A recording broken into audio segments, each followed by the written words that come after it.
ইয়া আইয়ুহাল্লাযীনা আমানু কুতিবা আলাইকুমুস সিয়াম কামা কুতিবা আলাল্লাযীনা মিন ক্বাবলিকুম লাআল্লাকুম তাত্তাকুন। আমার আল্লাহ ডেকে বলেন, দুনিয়ার ঈমানদাররা শোনো, তোমরা মনে করতে পারো রোজার বিধান শুধু আমি আল্লাহ তোমাদেরকে দিয়েছি, তোমাদেরকে পানাহার রাখার জন্য আমি আল্লাহ দিলাম। তোমরা মনে করতে পারো উম্মতে মুহাম্মাদিকে আমি আল্লাহ রোজার বিধানটা দিলাম, একটা মাস রোজা তোমরা কেমনে রাখবা? হতাশা হয়ে গেল। বংশ পরম্পরায় যে কাজটা করা হয়, আপনি আপনার বাবাকে যে কাজটা করতে দেখেছেন ছোটবেলা থেকে, ওই কাজটা দেখে দেখে যদি আপনি বড় হন, তাহলে দেখবেন বাবার কর্ম সন্তানের জন্য করাটা তেমন কোনো কষ্ট হয় না, ঠিক না বলে? কারণ জন্মের পর থেকে আমি আমার বাবাকে সে কাজটা করতে দেখে আসলাম। আমার বাবা করেছেন, তার বাবাও করেছেন, বংশ পরম্পরায় এই কাজটা আমার কাঁধে চলে আসছে। এমন নয় যে নতুন করে আল্লাহ চাপায়া দিয়েছেন, বিষয়টা এমন নয়। আমার আল্লাহ বলেন, দুনিয়ার ঈমানদাররা শোনো শোনো, রমাদানের রোজার বিধানটাও এমন একটা বিধান, আমি আল্লাহ মুহাব্বত করে ভালোবেসে শুধু তোমাদের জন্য রমাদানের বিধানটাকে চাপায়া দেই নাই। আমার আল্লাহ বলেন, কামা কুতিবা আলাল্লাযীনা মিন ক্বাবলিকুম, রমাদানের বিধানটা যোগে যোগে আমি আল্লাহ সব নবী রাসূলদের জামানায় ফরজ করে দিয়েছিলাম। বলেন সুবহানাল্লাহ। এটা নতুন কোনো বিষয় নয়। আদম নবীর জামানায় রোজা ছিল, মুসা নবীর জামানায় রোজা ছিল, ঈসা নবীর জামানায় রোজা ছিল, সব আম্বিয়াদের জামানায় রোজা ফরজ ছিল। তবে সংখ্যার কম বেশি ছিল। আদম নবীর জামানায় রোজা ফরজ ছিল 3টা। কয়টা? মুসা নবীর জামানায় রোজা ফরজ ছিল 2টা। এইভাবে সংখ্যার ভিন্নতা ছিল। আমাদের জামানায় উম্মতে মুহাম্মদের জন্য রোজা ফরজ কয়টা? 30টা হতে পারে, 29টা হতে পারে। 1 মাস। কয় মাস? 1 মাস রোজা ফরজ। তার মানে রোজা কি পরিমাণ গুরুত্বপূর্ণ ইবাদত, যেই ইবাদত আদমের জামানায় ছিল, মুসার জামানায় ছিল, ঈসার জামানায় ছিল, ইব্রাহিমের জামানায় ছিল। সুবহানাল্লাহ বলেন। 2 নাম্বার, রমাদানুল কারীম, এটা এত গুরুত্বপূর্ণ একটা মাস, আল্লাহর কাছে এত দামি, এত গুরুত্ব, এত মাহাত্ম্য, এত মর্যাদা। আমি আপনাদেরকে জিজ্ঞাসা করি, মানব কল্যাণে আল্লাহ তাআলা লক্ষাধিক নবী রাসূল পাঠিয়েছেন। কত নবী রাসূল? লক্ষাধিক নবী রাসূল। তো লক্ষাধিক নবী রাসূল পাঠানোর পরে আল্লাহ তাআলা শতাধিক কোরআন কিতাব দিয়েছেন। কয়টা কোরআন কিতাব? শতাধিক। লক্ষাধিক নবী রাসূল এবং শতাধিক আসমানি গ্রন্থ দিয়েছেন। এর মধ্যে সর্বশ্রেষ্ঠ কিতাবের নাম কি বলেন? সুবহানাল্লাহ। কি নাম বলেন? মহাগ্রন্থ আল কোরআন, মুক্তির মহাসনদ। আল্লাহ তাআলা বলেন, এই রমাদানুল কারীমকে আমি আল্লাহ কত গুরুত্ব দিলাম। মানব কল্যাণে লক্ষাধিক নবী রাসূল পাঠানোর পর, শতাধিক আসমানি গ্রন্থ পাঠানোর পর, আমি আল্লাহ তাআলা সর্বাগ্রে সবার উপরে আমি আল্লাহ যে কিতাবের সম্মানটা রেখে দিলাম, সেই কিতাবের নাম হলো মহাগ্রন্থ আল কোরআন। আর আমার আল্লাহ বলেন, এই মহাগ্রন্থ আল কোরআনটাকে আমি আল্লাহ মুহররমে নাজিল করি নাই। এই মহাগ্রন্থ আল কোরআনকে আমি আল্লাহ শাবানে নাজিল করি নাই। আমি আল্লাহ রবিউল আউয়াল, রবিউল সানিতে নাজিল করি নাই। আমার আল্লাহ বলেন, শাহরু রমাদানাল্লাযী উনজিলা ফীহিল কুরআন হুদাল লিন্নাসি ওয়া বাইয়িনাতিম মিনাল হুদা।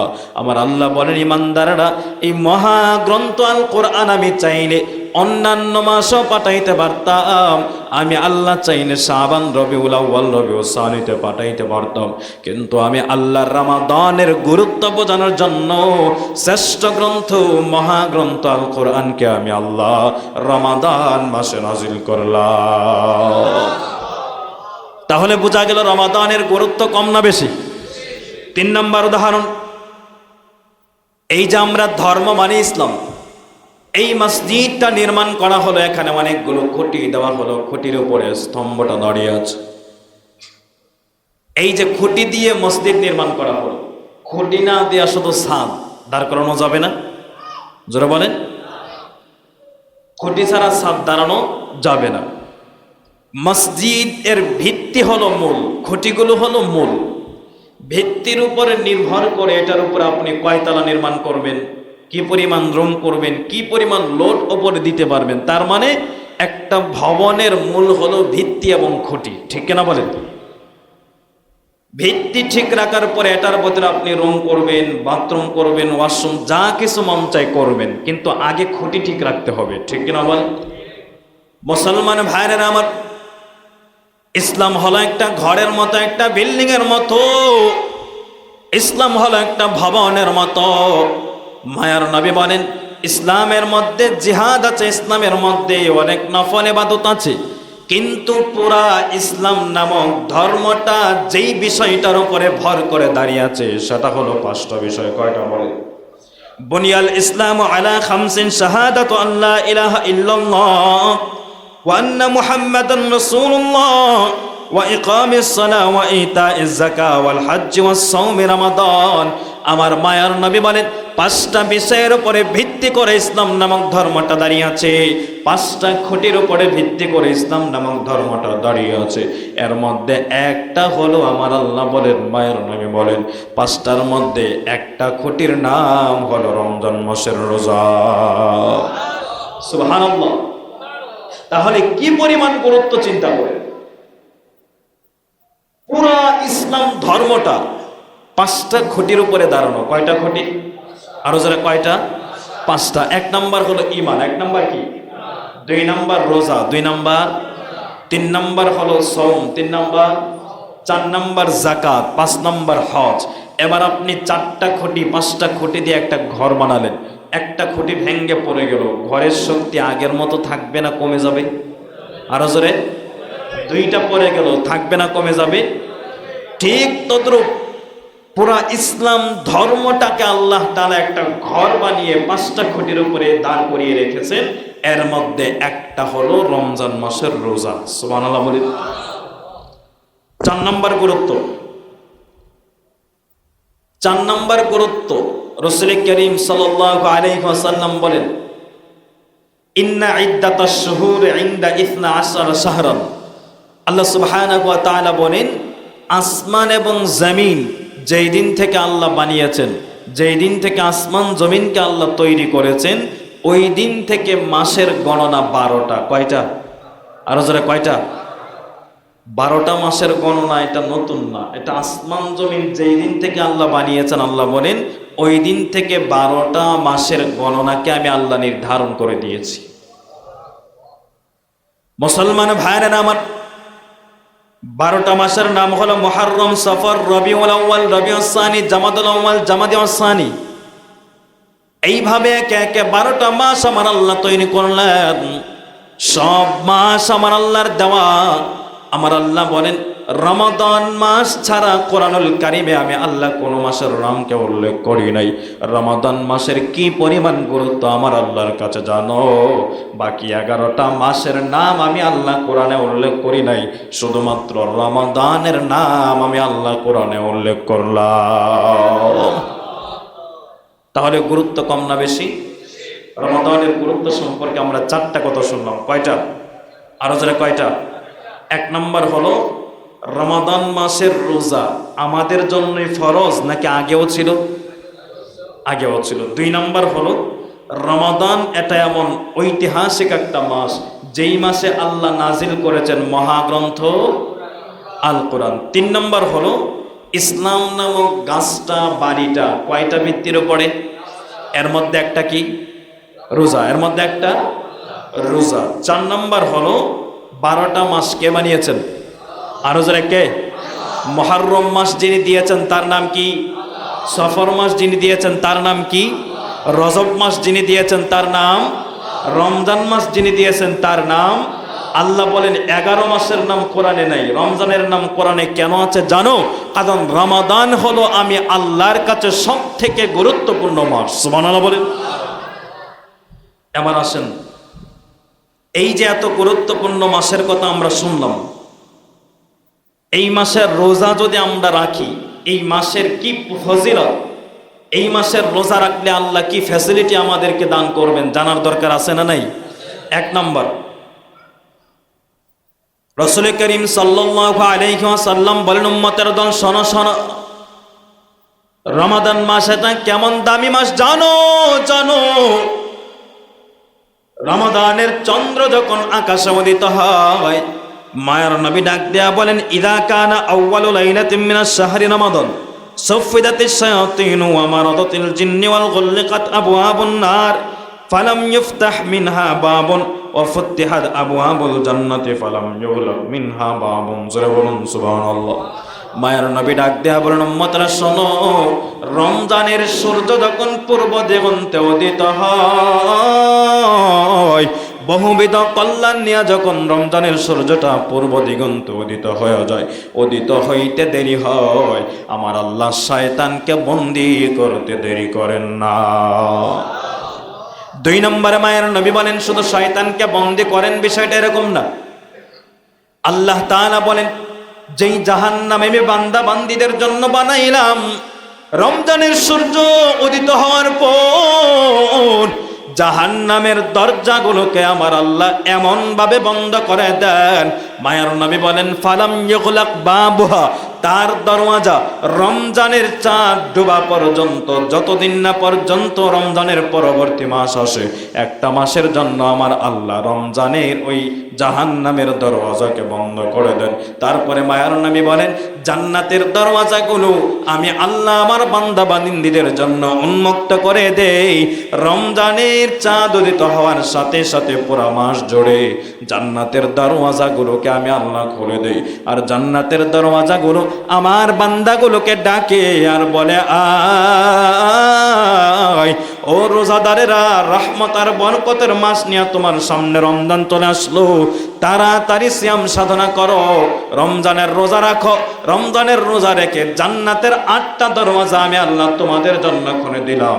এই দরওয়াজার যেই দরওয়াজা দিয়ে মন চায় সরাসরি আমি মাওলার জান্নাতে চলে যাও। মুসলমান ভাইয়েরা আমার, তাহলে রমজানের 1 নম্বর ফজিলত, রমজানের জাহান্নামের দরওয়াজা কি করা হয়? আরো জোরে কি করা হয়? জান্নাতের দরওয়াজা কি করা হয়? শয়তানকে কি করা হয়? এখন বলবেন, হুজুর শয়তানকে যদি বন্দী করা হয় তাহলে গুনাহ কেন করে মানুষ? শয়তানকে যদি বন্দী রাখা হয় তাহলে নামাজ কেন ছাড়ে, গান কেন শোনে, রমজান মাসে গুনাহ কেন করে?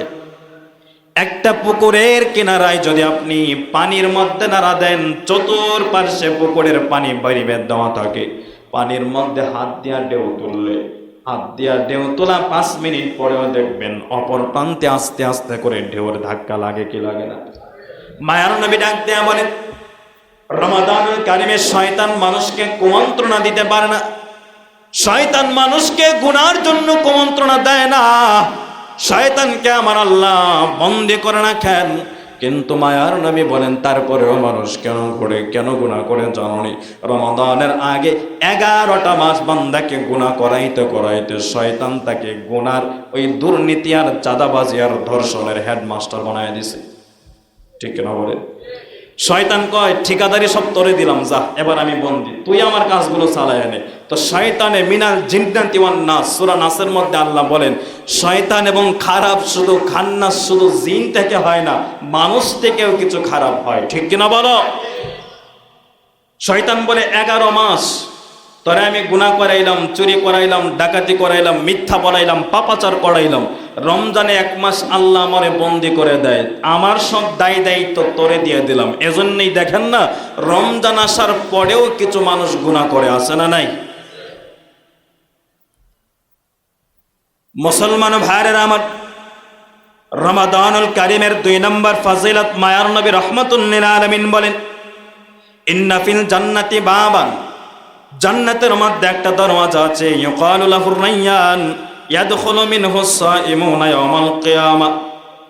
মায়ার নবী বলেন, জান্নাতের মধ্যে অনেকগুলো দরওয়াজা আছে, অনেকগুলো গেট আছে। একটা গেট আছে ভিআইপি গেট, একটা গেট হলো শাহী গেট। দেখবেন দুনিয়াতে যখন কোনো অনুষ্ঠান হয়, কোনো অনুষ্ঠানের মধ্যে ভিআইপি পার্সনের চেয়ার আলাদা থাকে, ঠিক না বলেন? তার থেকে আরেকটু লো ক্লাসের চেয়ার আরেকটু থাকে, শ্রোতাদের চেয়ার একদম সামনে থাকে। তাহলে দুনিয়ার জমিনে যদি মানুষের তারতম্য হয়, অতিথি যারা সম্মানিত অতিথি তাদের ঢোকার জন্য আরেকটা ভিআইপি রাস্তা থাকে কি থাকে না? ওই রাস্তাটা দিয়ে তারা মঞ্চে আগমন করে। মায়ার নবী বলেন, জান্নাতের মধ্যে আমার আল্লাহ অনেকগুলো দরওয়াজা রেখেছেন। একটা দরওয়াজা আমার আল্লাহ ভিআইপি করে তার কিছু মহাব্বতের বান্দা বান্দীদের জন্য বানিয়েছেন। ওই দরওয়াজাটার নাম হলো রাইয়ান নামক দরওয়াজা। সুবহানাল্লাহ বলেন।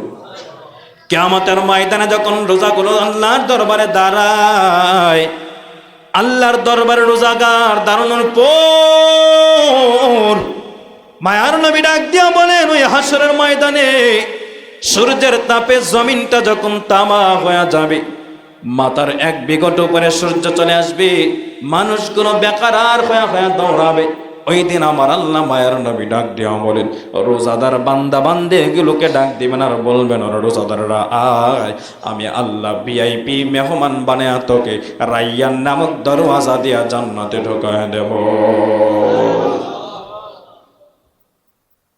তাহলে রোজাদারের 2 নম্বর ফজিলত, জান্নাতের মধ্যে অনেকগুলো দরওয়াজা আছে, এর মধ্যে ভিআইপি একটা দরওয়াজা আছে, ওইটার নাম হলো রাইয়ান।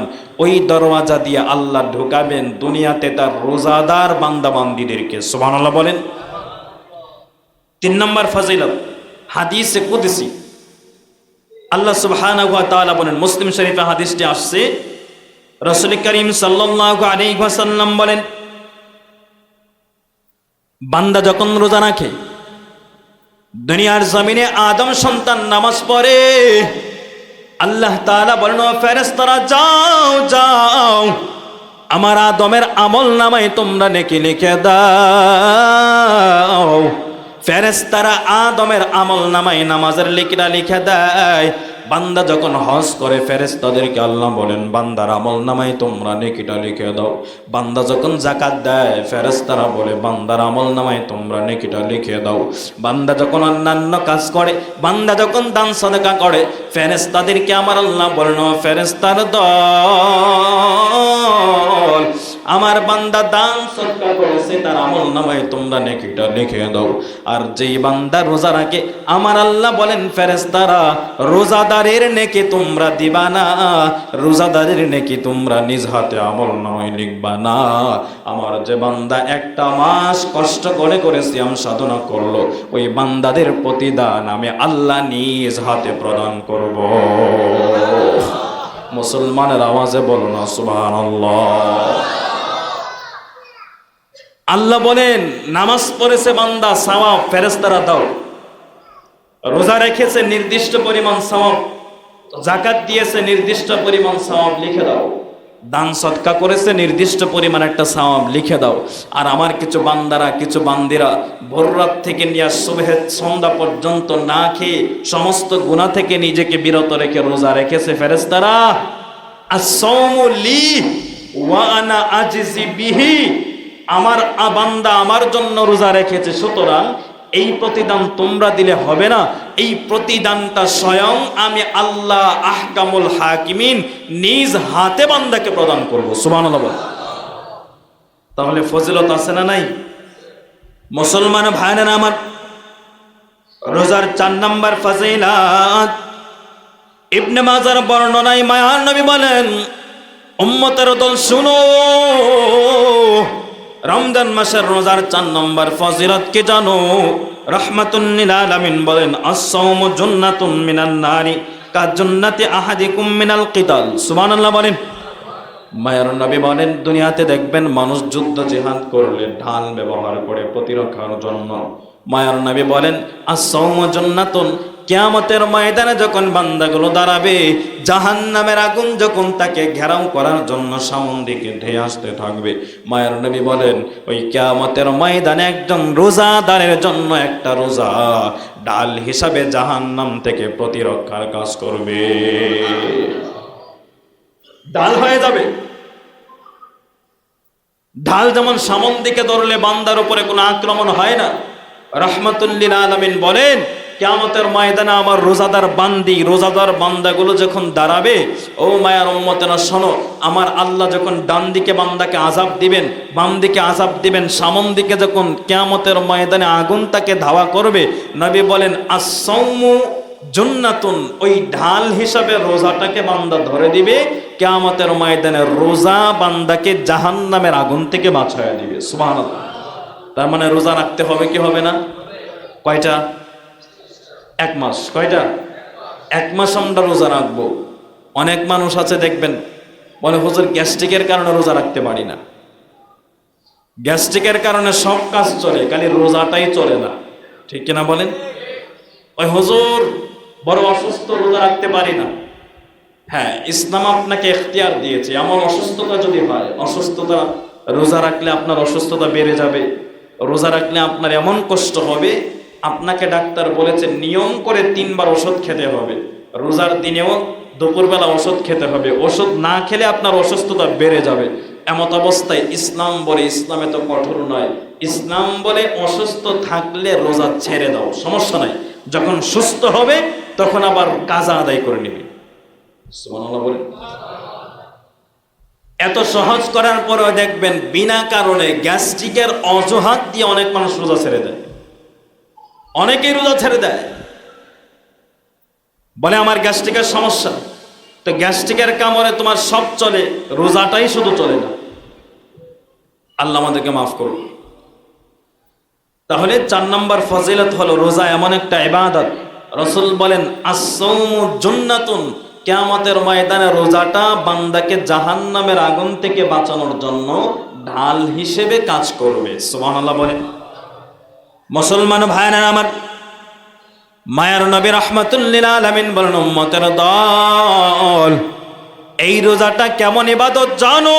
জানো, যদি কোনো বান্দা বান্দি 1 মাস সিয়াম সাধনা করে, সুবহে সাদিক থেকে নিয়ে ইফতার পর্যন্ত যদি বান্দা নিজেকে পবিত্র রেখে যদি বান্দা রোজা রাখতে পারে, রোজা রাখতে বান্দা মিথ্যা বলে না, রোজা রাখার পরে বান্দা গান শুনে না, রোজা রাখার পরে বান্দা চোখ দিয়ে অশ্লীল কিছু দেখে না। মায়ার নবী বলেন মান সামা রমাদান ইহতিসাবান গুফিরা লাহু মা তাকদ্দামা মিন যামবি, ইখলাসের সাথে কোনো বান্দা যদি একটা রোজা রাখে, আমার আল্লাহ তার পূর্ববর্তী 20 বছর, 30 বছর, 40 বছরের গুনাহকে আমার আল্লাহ একটা রোজার মাধ্যমে ক্ষমা করে দেন। রোজাটা হতে হবে রোজার মতো, রোজা হতে হবে রোজার মতো। সুবহে সাদিক থেকে না খেয়ে সন্ধ্যা পর্যন্ত থাকলাম, আবার মাঝখানে মিথ্যাও বললাম, মাঝখানে যা কিছু আছে করলাম, মাঝখানে এমন কোনো গুনাহ নাই যেটা আমি করলাম না, এমন রোজা হলে হবে না।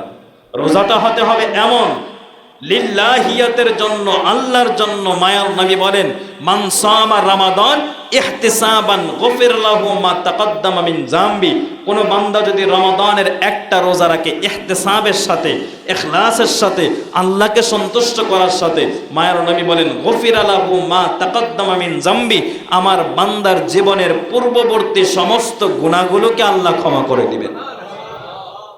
এটা হলো রোজা। 6 নম্বর ফজিলত, 6 নম্বর ফজিলত বুখারীর বর্ণনায় হাদিস আসছে, রাসূল করিম সাল্লাল্লাহু আলাইহি ওয়াসাল্লাম বলেন, চমৎকার একটা হাদিস, মায়ার নবী বলেন ওয়াল্লাযী নাফসি বিয়াদি লা খুলুফু ফামিস সাইমি আতয়াবু ইনদাল্লাহি তাআলা মির রিহিল মিসকি। সুবহানাল্লাহ বলেন।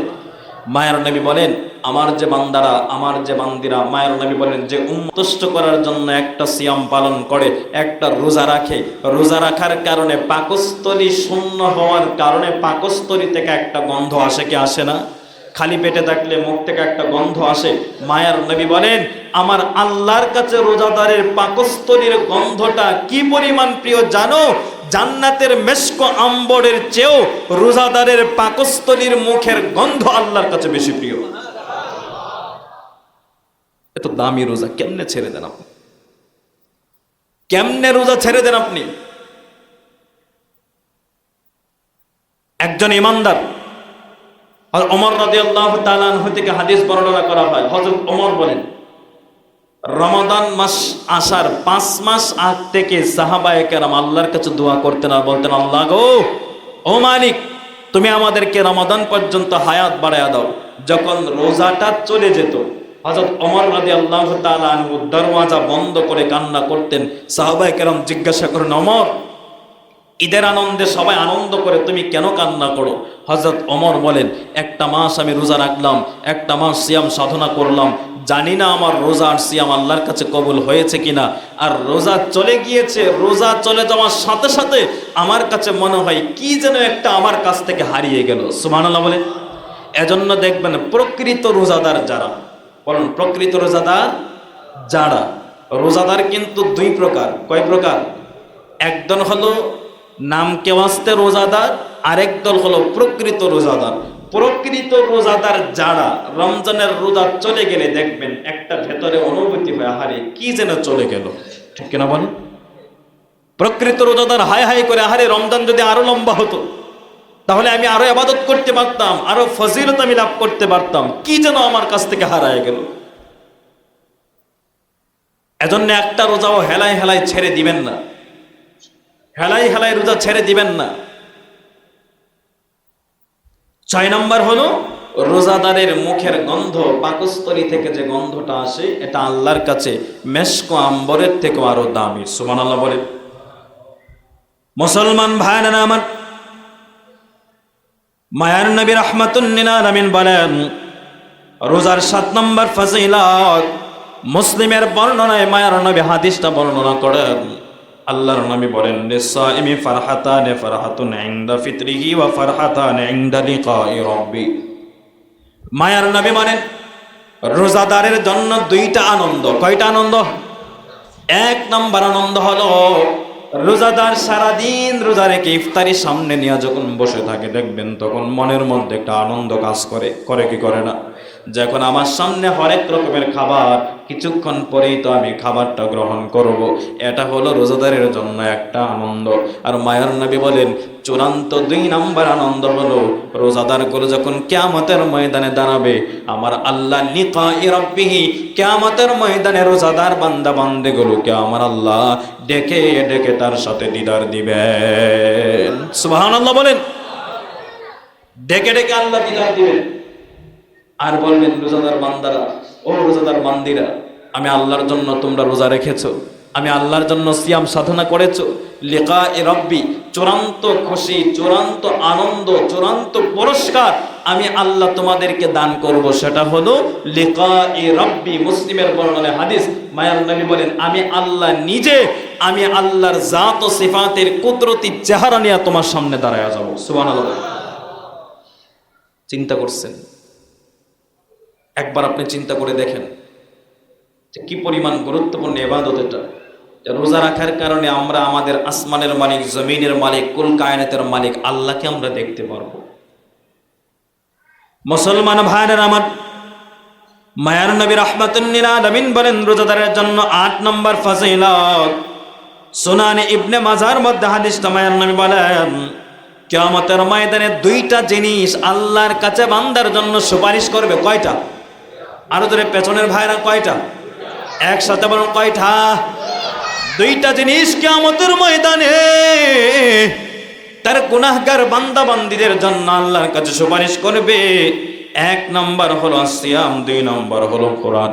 কোরআন আল্লাহর কাছে বলবে, আল্লাহ তোমার এই বান্দা আমাকে বক্ষে ধারণ করেছিল, তোমার এই বান্দা দুনিয়াতে আমি আল্লাহ আমাকে তেলাওয়াত করেছিল, তোমার এই বান্দা আমি কোরআন অনুযায়ী তার জীবনটাকে দুনিয়ার জমিনে পরিচালনা করলো। আমার বান্দা কোরআন পড়তে পারে নাই কিন্তু কোরআনকে মহব্বত করেছে, কোরআনওয়ালাকে মহব্বত করেছে, এই জন্য তুমি তাদেরকে জাহান্নামে দিবা না, আমি কোরআন সুপারিশ করি তাদেরকে তুমি জান্নাতি বানায় দাও। 2 নম্বর মায়ার নবী বলেন, সাওম।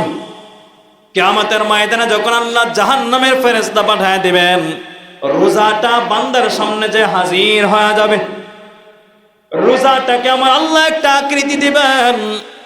এবার আপনারা বলবেন, রোজা কি দেখা যায় নাকি, এটাকে আকৃতি কেমনে দিবেন? মায়ার নবী বুখারীর এক হাদিসে বলেন, আমলগুলোকে কিয়ামতের ময়দানে আল্লাহ আকৃতি দান করবেন। সুবহানাল্লাহ বলেন।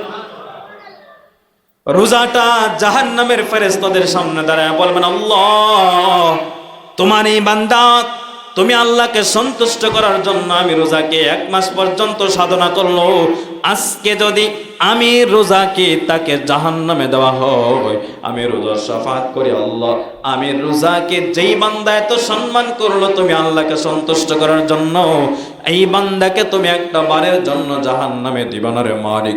আমি শাফাত করতেছি রোজাদার বান্দাকে তুমি জান্নাতি বানায় দাও, জান্নাতি বানায় দাও। তো রোজা শাফাত করে করে আপনাকে আমাকে জান্নাতি বানায় দেবে। 9 নম্বর ফজিলত, 9 নম্বর ফজিলত, রাসূল করিম সাল্লাল্লাহু আলাইহি ওয়াসাল্লাম বলেন রোজাদার ব্যক্তি কি জান্নাতি দলের ঘোষণা আল্লাহ দিয়েছেন, আল্লাহর নবী দিয়েছেন। সুবহানাল্লাহ বলেন। قال النبي صلى الله عليه وسلم, আল্লাহর নবীর একজন সাহাবী নবীকে এসে বলতেছেন, পয়গম্বর আপনি আমাকে এমন একটা আমলের কথা বলেন যে আমলটা করলে আমি সরাসরি মাওলার জান্নাতে যেতে পারি। মায়ের নবী বলেন তুমি 5 ওয়াক্ত নামাজ পড়বা, হজ করবা, যাকাত দিবা, রমজান মাসের রোজা রাখবা, আমি নবী কথা দিলাম মরণের পরে সরাসরি মাওলার জান্নাতে চলে যাইবা। তাহলে রোজাদার বান্দাদেরকে মায়ার নবী জান্নাতের সুসংবাদ দিয়েছেন। 10 নম্বর ফজিলত, মায়ার নবী ডাক দেয়া বলেন উম্মতের দল, রোজাটা কেমন একটা আমল জানো? রাহমাতুন লিল আলামিন বলেন শোনো শোনো, কোন রোজাদার বান্দা সুবহ সাদিক থেকে নিয়া আমি আল্লাহকে সন্তুষ্ট করার জন্য যদি রোজা রাখে, আমি আল্লাহকে রাজি খুশি করার জন্য যদি রোজা রাখে, মায়ার নবী বলেন ওই রোজাদার বান্দার রোজা অবস্থায় আমি আল্লাহর কাছে 2টা হাত বাড়ায়া যা কিছুই দোয়া করবে, আমি আল্লাহর সাথে সাথে তার দোয়াকে আমি আল্লাহ মঞ্জুর করে নিব। আর জোরে আওয়াজ দিয়া বলো না রে বাবা সুবহানাল্লাহ। मैं तालिब मौला हूँ मेरे इश्क दीवाना, मैं तालिब मौला हूँ मेरे इश्क दीवाना, है जुमला जहाँ जिनकी तजल्ली से उजाला, है जुमला जहाँ जिनकी तजल्ली से उजाला। এজন্য রমাদানের ফজিলত 10টা ফজিলতের কথা আমরা বললাম, 4টা গুরুত্বের কথা বললাম। এত গুরুত্বপূর্ণ এত ফজিলতপূর্ণ রোজা আমরা সবাই রাখতে রাজি আছি তো ইনশাআল্লাহ? আর রাজি আছি তো ইনশাআল্লাহ? আল্লাহ আমাদের সবাইকে কবুল করুন, বলুন আমিন। এখন কথা হলো রোজা কি শুধু সারাদিন উপবাস থাকার নাম?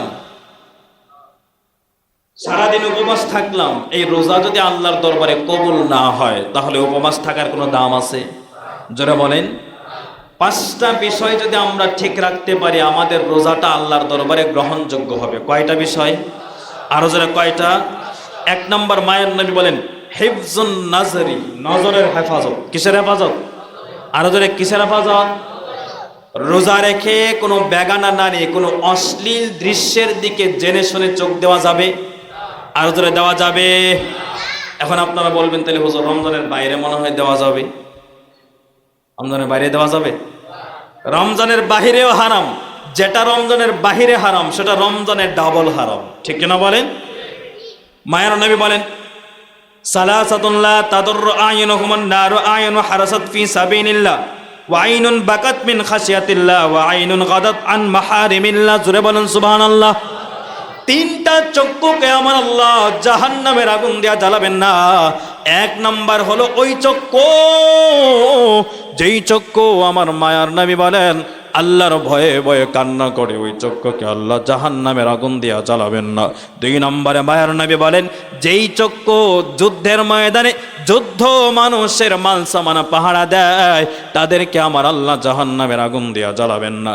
3 নম্বর হলো যেই চক্ষুটা মান বান্দা ইচ্ছা করে করে সমস্ত হারাম কাজ থেকে বিরত রাখে, মায়ার নবী বলেন ওই চোখটাকে আল্লাহ জাহান্নামের আগুন দিয়া জ্বালাবেন না।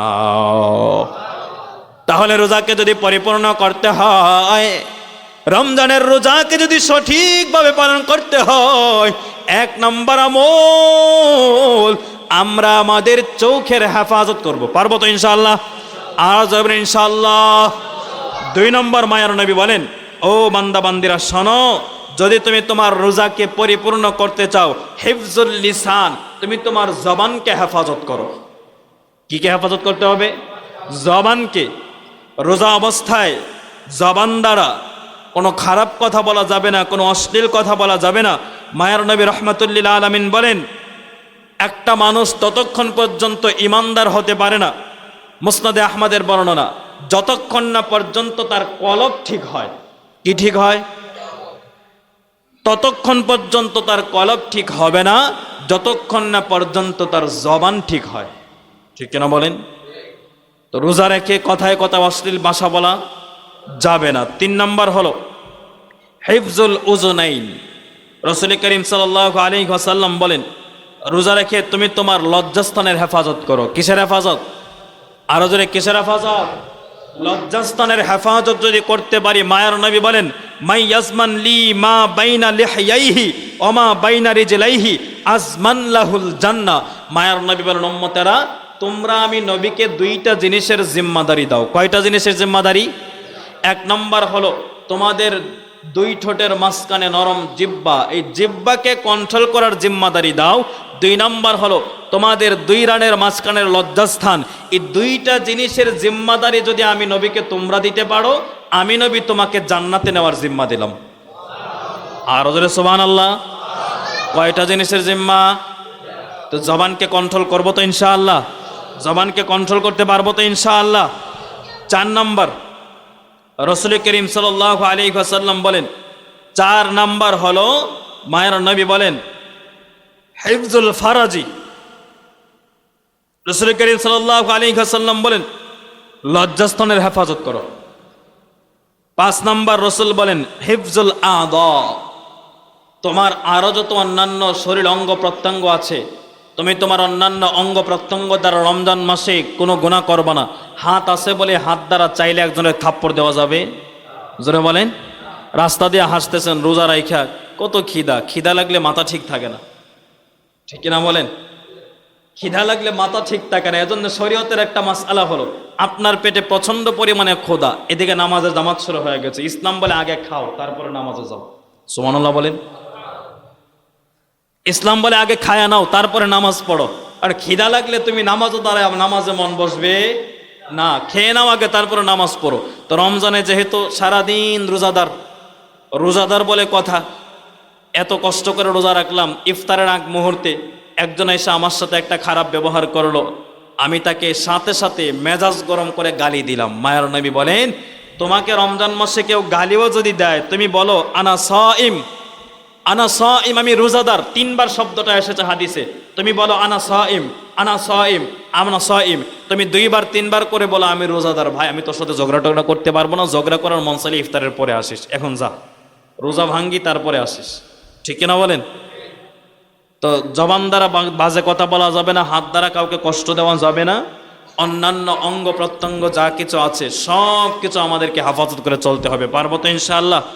এই 5টা জিনিস আমাদের রোজাকে পূর্ণ করার জন্য, এই 5টা জিনিস আমাদের দরকার। 1 নম্বর হলো নজরের হেফাজত। বলুন কিসের হেফাজত? আরো জোরে, কিসের হেফাজত? 2 নম্বর হলো জবানের হেফাজত। কিসের হেফাজত?